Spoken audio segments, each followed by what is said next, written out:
यहाँ पर उपस्थित जितने भी भक्तगण बैठे हैं एवं फेसबुक एवं यूट्यूब के माध्यम से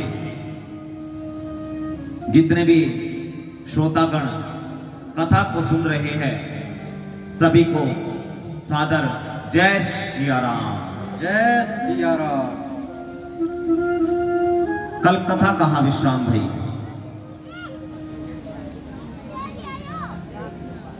किन किन की हुई? और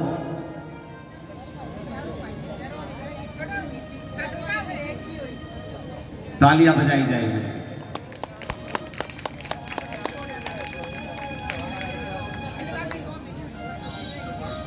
हाँ जी,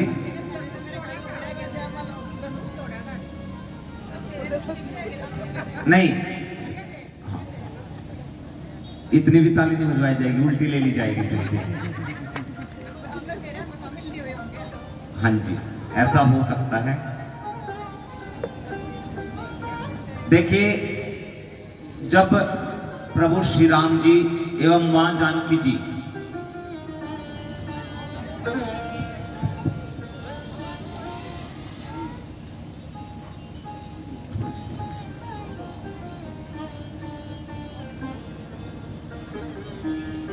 प्रभु श्री राम जी एवं मेरी मैया जानकी जी का विवाह संपन्न भया तो इधर सखिया आपस में बातें करती है। कहने लगे कि जिस तरह है गुरुदेव विश्वामित्र जी के साथ में दो आए थे, उसी तरह बारात में भी दो आए हैं। दूसरी सखी ने कहा, चुप रहो, तुम केवल इतना ही जानती हो, मैं तो ये भी जानती हूं कि उनमें भी एक सांवला है और एक गोरका है, और इन चारों का आपस में संबंध भाई भाई का है। अब ये सुनकर के एक सखी अपना आंचल फैला करके कहने लगी कि हे ब्रह्मा जी, यहां पर विवाह तो अभी एक का हुआ है, आप कुछ ऐसा कीजिएगा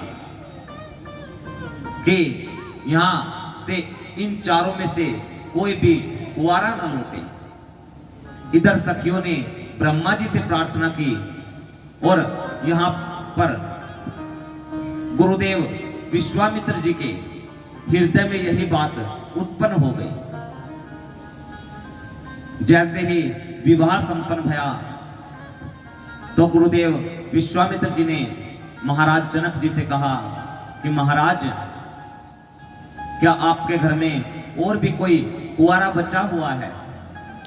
महाराज जनक जी कहने लगे कि हां, अभी 3 कुंवारी है।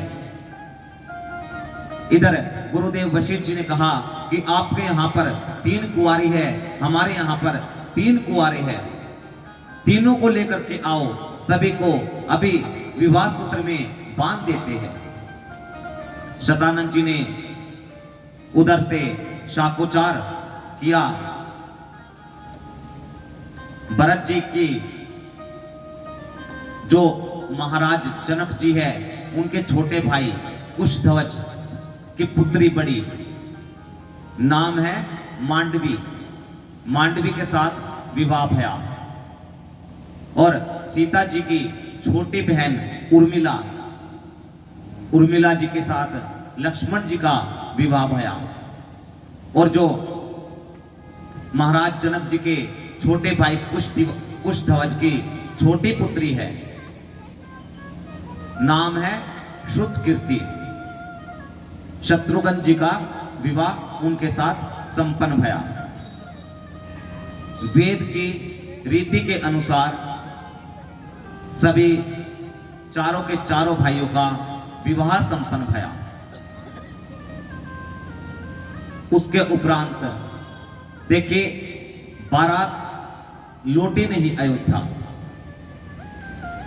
जनवासे में दोबारा से स्थान दिया गया। सभी जनकपुर के वासी भगवान से प्रार्थना करते हैं, हे विधाता, आप कुछ ऐसा कीजिए कि ये यहीं पर रह जावे, क्योंकि जहां से भक्ति, सीता मैया को भक्ति कहा गया है, जहां से भक्ति और नारायण दोनों ही चले जाएंगे तो यहाँ इस जनकपुर में कौन रहना चाहेगा। ऐसे विनती करते करते महाराज जनक जी ने दशरथ जी की विनती की और काफी समय बीत गया, जाने ही नहीं दिया अयोध्या। फिर गुरुदेव वशिष्ठ जी ने, गुरुदेव शतानंद जी ने महाराज जनक जी को अनेकों प्रकार से समझाया और नारी धर्म के उपदेश देकर के सीता मैया एवं तीनों जो पुत्रियां हैं उनको सुनैना मैया ने नारी धर्म का उपदेश दिया और विदाई का समय आया। जैसे ही विदाई का समय आया, देखिए विदा का सुख है भी दुख भी है, और वो सुख और दुख दोनों ही माता पिता को पता है। जब बेटी की विदाई होती है, विवाह भी करवाने वाले माता पिता है। जो जिम्मेवारी परमात्मा ने, जो भार, जो विधि मानव जीवन में उतारी है, वही विधि देवताओं के साथ, भगवानों के साथ भी थी। सीता मैया को जैसे ही धर्म, नारी धर्म का उपदेश दिया, सारी मिथिला नगरी व्याकुल हो गई। सभी के नेत्रों में अश्रु आ गए, और यही नहीं, नर नारी भी, पशु पक्षी भी रोने लगे। एक नहीं, जहां जहां उस मां से पूछना चाहिए जहां से चारों बेटियां एक साथ विदा हो जाए। अब चारों बेटियों का विदाई का समय आया। महाराज जनक जी देख नहीं पाए, नेत्रों से बार बार आंसू टपक रहे हैं। गुरुदेव शतानंद जी वहां पर समझा रहे हैं महाराज जनक जी को कि ये कार्य तो करना ही होगा, परंतु महाराज जनक जी के नेत्रों में इस प्रकार से आंसू देख करके, यहां पर देखिएगा, जब डोली में बैठ कर बिटिया जाए विदेश, जब डोली में बैठ कर बिटिया जाए विदेश, पत्थर से पत्थर भिड़े सह ना सके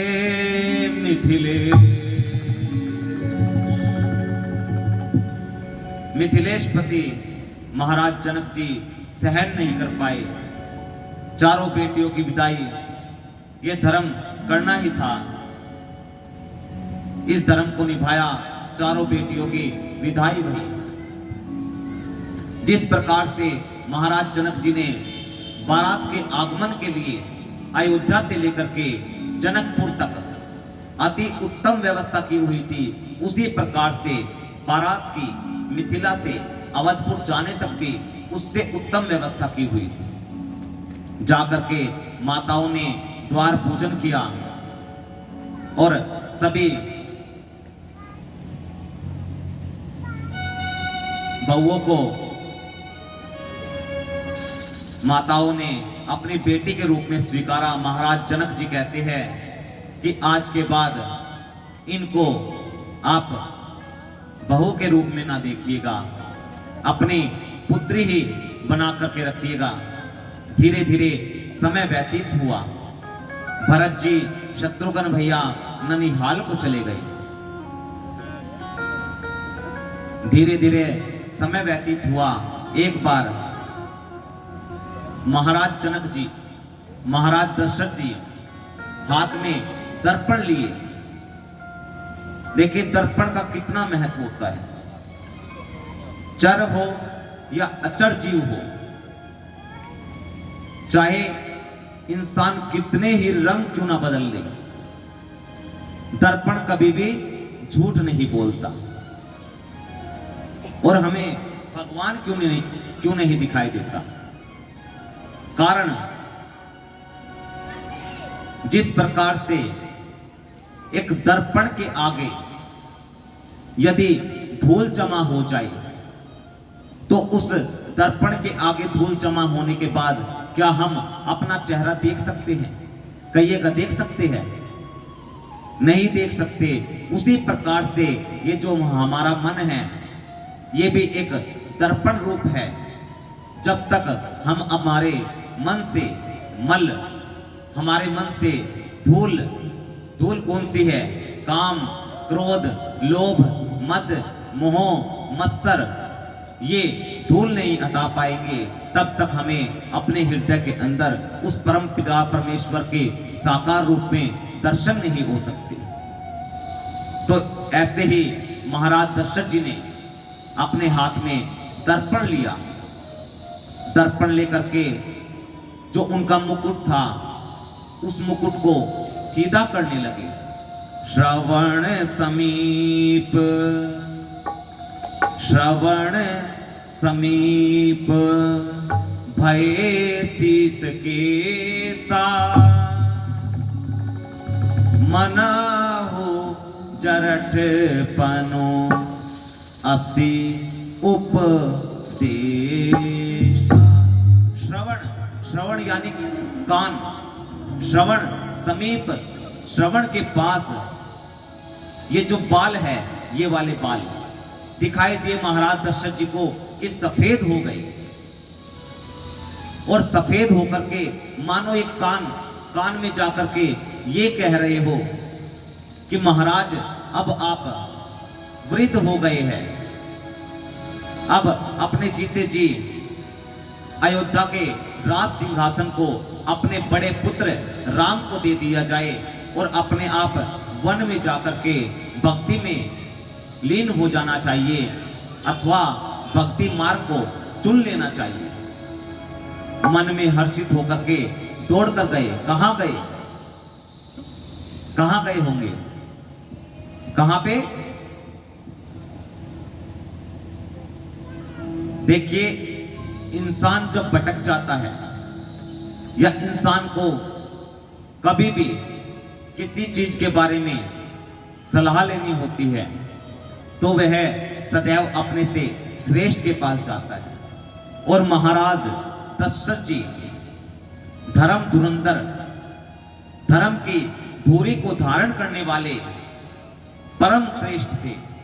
परंतु जो उनके गुरु जी थे, गुरुदेव वशिष्ठ जी, दौड़ करके उनके आश्रम में पहुंचे और चरणों में प्रणाम किया।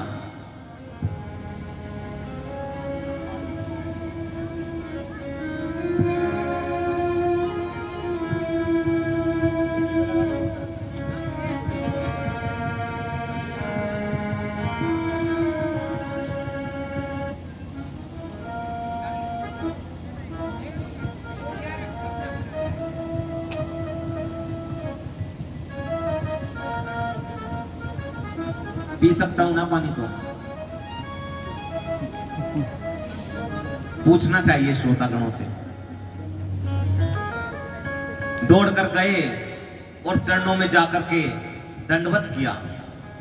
अब गुरुदेव वशिष्ठ जी ने कहा कि महाराज, आपने इस प्रकार से अकस्मात आने की कैसे कृपा की? महाराज दशरथ जी कहने लगे, गुरुजी, आप सब जानते हो, हमारे घर की विपत्ति सदैव आपने संभाल रखी है आज तक। आज मुझे लग रहा है कि मुझे भक्ति मार्ग को चुन लेना चाहिए, और जो अयोध्या का राज सिंहासन है वो राम को सौंप देना चाहिए। मेरे राम सभी प्रकार से योग्य है और सारी अयोध्या की प्रजा राम को चाहती भी है। आप कुछ ऐसा मुहूर्त देख करके बताइए, श्रेष्ठ मुहूर्त जिसमें कि राम का राज्याभिषेक किया जा सके। गुरुदेव वशिष्ठ जी ने कहा कि आप राम के लिए मुहूर्त दिखवाने आए हो। देखिए महाराज, राज्याभिषेक राम जी का होना है, उसके लिए कोई मुहूर्त की आवश्यकता नहीं। जिस भी समय, जिस भी मुहूर्त में आप राम जी को राज्य सिंहासन का भार सौंपेंगे, वही शुभ मुहूर्त बन जाएगा। तो मैं तो कहता हूं कि आप अब देरी ना कीजिए। बेगी विलंबून करिय निरप, सजे हई सबई समुझाय। बेगी करिए अर्थात कि तुरंत कर दीजिए, देरी ना कीजिए, क्योंकि गुरुदेव वशिष्ठ जी को पता है अगर अब हो गया तो हो गया, वरना ये रात यदि ठीक ठाक नहीं बीती तो कल राम का राज्याभिषेक होने वाला नहीं। अभी जाकर के तुरंत कीजिएगा। महाराज दशरथ जी गुरुदेव वशिष्ठ जी के चरणों में प्रणाम करके अयोध्या की ओर चले। मन में विचार किया कि हम सूर्यवंशी है, एक काम करते हैं, सूर्य जब उदय होंगे कल प्रातः काल, कल ही राम का राज्याभिषेक करेंगे। यह सोच करके सारी अयोध्या नगरी में जाकर के ये सूचना दी। सारी अयोध्या नगरी सजने लगी, सारे तीर्थों का जल मंगाया जाने लगा राज तिलक करने के लिए। अनेकों घोड़े, चतुरंगनी सेना, सभी प्रकार से तैयारियां शुरू हो गई। सभी मंगल गीत गाए जाने लगे। इधर देवताओं को टेंशन हो गई। क्या टेंशन हुई? अगर राम जी राजा बनेंगे तो वन में जाकर के निशाचरों का अंत कौन करेंगे? सभी देवी देवताओं ने किससे प्रार्थना की होगी? हमारी जो मति है, हमारी बुद्धि, हमारी कला की देवी मां सरस्वती जी से प्रार्थना की कि आप ही अब कुछ कीजिएगा जिससे कि ये राज तिलक ना हो पावे। सरस्वती माता अयोध्या में पहुंची और जाकर के देखा सभी राम राम कहते हुए, राजा राम राम कहते हुए नृत्य कर रहे हैं। परंतु एक अयोध्या में एक मंदमती ऐसी भी थी जो कि राम जी को चाहती नहीं थी। नाम था मंथरा। मंथरा की बुद्धि को सरस्वती माता ने विपरीत कर दिया। मंथरा सोचने लगी कैसे राम जी के राज्याभिषेक को रोका जाए। दौड़कर गई और जाकर के कैकेयी मैया के कक्ष में पहुंची। कैकेयी मैया से कहने लगी कि रानी, क्या तुम्हें पता है कि कल प्रातःकाल राम राज को, राज्य के भार को संभाल लेंगे, राजा बन जाएंगे। कैकेयी मैया ने कहा इसमें अच्छी बात तो है, इसमें बुरा ही क्या है? मंथरा बोली बुरा ही बुरा है, ये तो महारानी कौशल्या जी की और महाराज दशरथ जी की दोनों की आपस में रचना है कि अब तो भरत यहां पर है नहीं, अब भरत ना नहीं है तो भरत के ना होने का फायदा उठा करके राम को राजा बना दिया जाए, वरना भरत आ गया तो आधा आधा बंटवारा कर दिया जाएगा। कैकेयी ने फटकार लगाई। किसको? मंथरा को। क्या लगाई? चुप रहो, कर फोड़ी कहीं की, काले मुंह की नागिन की तरह फुफकार मार रही है। ये क्या बोल रही है? आज के बाद ये शब्द यदि तूने मुंह से निकाला तो तेरी जुबान खींच लूंगी। मेरे लिए दोनों एक समान हैं। देखिए, मैं आपको यहां पर एक निवेदन करूं। कैकेयी मैया का राम जी के वनवास में किसी भी प्रकार का कोई दोष नहीं। एक समय बाल लीला में ये प्रसंग आता भी है। राम जी ने जैसे बच्चे खेलते हैं उसी प्रकार से कैकेयी मैया की दोनों आंखें अपने हाथों से बंद कर दी और कहने लगे, राम जी, मैया पहचानो मैं कौन हूं।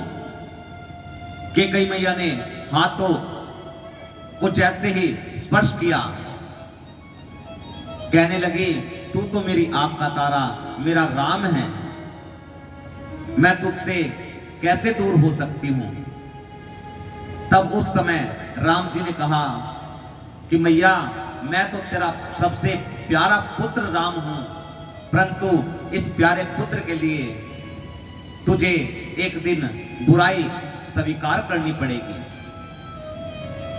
और आपकी बुराई तीनों लोकों में फैलेगी सिर्फ मेरे कारण।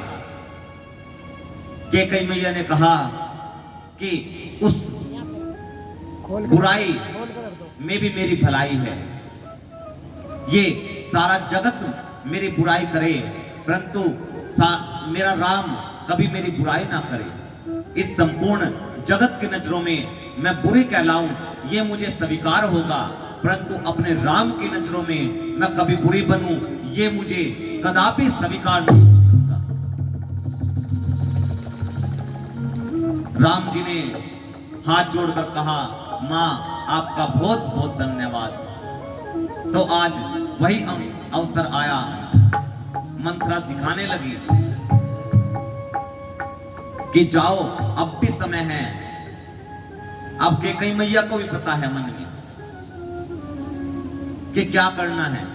अब लीला तो कैकेयी मैया को भी करनी है। मंथरा ने कहा कि जाओ, जाकर के महाराज दशरथ जी को मना लो। अब कैकेयी आई मीठी मीठी बातों में। कैकेयी ने कहा कि मानेंगे कैसे? तब मंथरा ने कहा कि याद करो, देव और असुर का जब संग्राम हुआ था, आपस में युद्ध हुआ था और महाराज दशरथ जी को जब बाण लगा था तो तुमने बड़े चतुराई से महाराज दशरथ जी के रथ को दौड़ा करके अलग ले जा करके महाराज दशरथ जी को बचाया था। तब महाराज दशरथ जी ने कहा कि रानी, तुम मेरी प्राण प्रिय हो, मांगो, क्या मांगती हो। महाराज दशरथ जी ने तुमसे 2 वरदान देने के लिए कहा था। तब तुमने कहा था कि समय आने पर मांगूंगी, अभी नहीं मांगती। तो अब वो समय आ गया, तुम जाओ और जाकर के सबसे पहले वरदान में मांगना कि भरत की जगह राम का राज्याभिषेक, राम जी की जगह भरत का राज्याभिषेक करा दिया जाए। और दूसरे वरदान में मांगना राम के लिए 14 वर्ष का वनवास। कैकेयी मैया ने कहा कि भरत का राज्याभिषेक तो ठीक है, परंतु राम का 14 वर्ष का वनवास क्यों? तब मंथरा ने कहा कि देखो महारानी, सारी प्रजा राम जी को चाहती है, भरत को इतना नहीं चाहती। यदि राम यहीं पर रहेंगे और भरत राजा होगा तो एक दिन ऐसा होगा कि सारी प्रजा राम जी को उत्सुक कर दे राज्य को पाने के लिए और सारी प्रजा विमुख हो जाए भरत से। यदि राम 14 वर्ष वन में रह जाएंगे तो 14 वर्ष के अंदर सारी प्रजा को भूल बढ़ जाएगी राम जी की। इसीलिए ये बहुत जरूरी है, तुम अभी जाओ और कोप भवन में जाकर के अपने बालों को खोल लेना, मलिन वस्त्र पहन लेना और राम जी की सौगंध दे करके अपने वचन मांगना। कभी महाराज दशरथ जी की बातों में आ जाओ, कभी उनके बहकावे में आ जाओ। अब कैकेयी मैया गई है कोप भवन में। कोप भवन समझते हो क्या है? कोप भवन आजकल तो नहीं बनवाए जाते, बाकी एक दो की कह नहीं सकते किसी ने संसार में बनवाया हो तो। पहले के राजा महाराजा एक लड़ाई करने के लिए एक कक्ष बनवाते थे जिसका नाम होता था कोप भवन। उसमें क्या होता था, बहुत भारी भारी दीवारें होती थी, कितना ही अंदर कितनी तेज तेज लड़ाई कीजिए, पड़ोसी तो दूर, बगल वाले कमरे वाले को भी नहीं सुनते थे। उसका नाम होता था कोप भवन।